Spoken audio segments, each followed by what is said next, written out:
আসসালামু আলাইকুম রহমতুল্লাহি বারাকাতুহু। সম্মানিত প্রিয় ভিউয়ার্স, প্রিয় ভাই বন্ধুগণ, কেমন আছেন সবাই? আশা করি ভালো আছেন। আমি আপনাদের দয়া আল্লাহর রহমতে বাস করে গেছি। আমি গুরু গ্যাসতান্ত্রিক চ্যানেল থেকে আপনাদের সামনে উপস্থিত হয়েছি প্রতিবারের মতো। গতকালকেও আপনাদের সামনে একটা ভিডিও প্রচার করেছি, আলহামদুলিল্লাহ। আজকেও ছোট্ট একটা ভিডিও নিয়ে আসছি। মূল টপিক্সে যাওয়ার আগে সব সময় বলি, যদি আমাকে দিয়ে কোনো কাজ করাতে হয় তাহলে অবশ্যই কাজের খরচ দিয়ে কাজ করাতে হবে, নতুবা আমার ভিডিও দেখে আপনি নিজের কাজ নিজে করে নিতে পারেন। আমার কোনো আপত্তি নেই। সকল ধরনের তথ্য, সকল ধরনের নিয়মকানুন সব কিছু আমার ভিডিওতে, আমার চ্যানেলে দেওয়া থাকে। এরপরেও যদি আপনি কাজটা করতে আপনার সমস্যা হয় তাহলে অবশ্যই আমাকে খরচ দিয়ে কাজ করিয়ে নিতে পারবেন, ইনশাআল্লাহ আমি করে দিতে পারবো।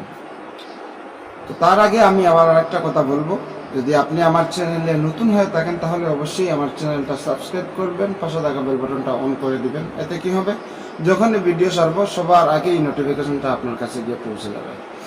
আর যদি পেজ থেকে দেখে থাকেন তাহলে অবশ্যই পেজটা ফলো করবেন। আর অনুরোধ থাকবে, দয়া করে ভিডিওগুলো যদি আপনার কাছে ভালো লাগে, পছন্দ লাগে, তাহলে অবশ্যই ভিডিওগুলো শেয়ার করে দেবেন, মানুষকে দেখানোর সাথে মানুষ যেন শিখতে পারে, বুঝতে পারে।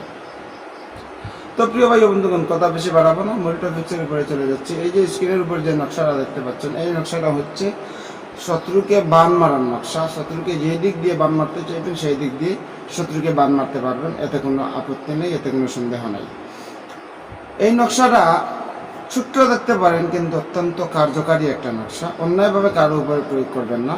যদি আপনার কোনো রিয়েল কোনো শত্রু হয়ে থাকে তাহলেই তার উপরে আপনি এই নকশাটা প্রয়োগ করতে পারেন, অনুমতি থাকবে। আর অন্যায়ভাবে কারো উপরে এটা প্রয়োগ করবেন না, ক্ষতিগ্রস্ত আপনি হতে পারেন।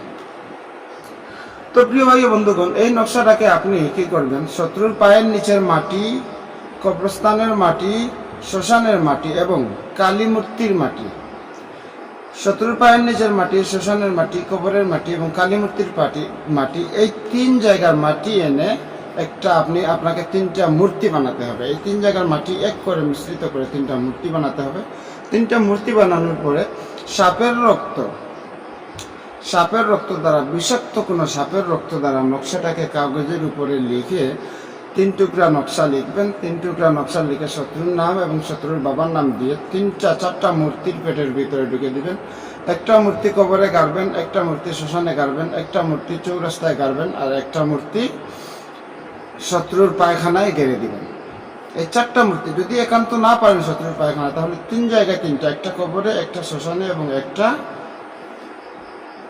3 রাস্তার মোড়ে, চৌরাস্তার মুখে, এই 3টা জায়গায় 3টা মূর্তি আপনাকে গেড়ে দিতে হবে।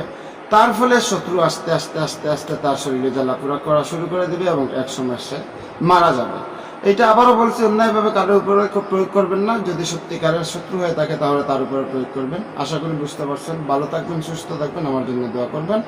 চ্যানেলে নতুন হয়ে থাকলে অবশ্যই চ্যানেলটা সাবস্ক্রাইব করে দেবেন। আসসালামু আলাইকুম।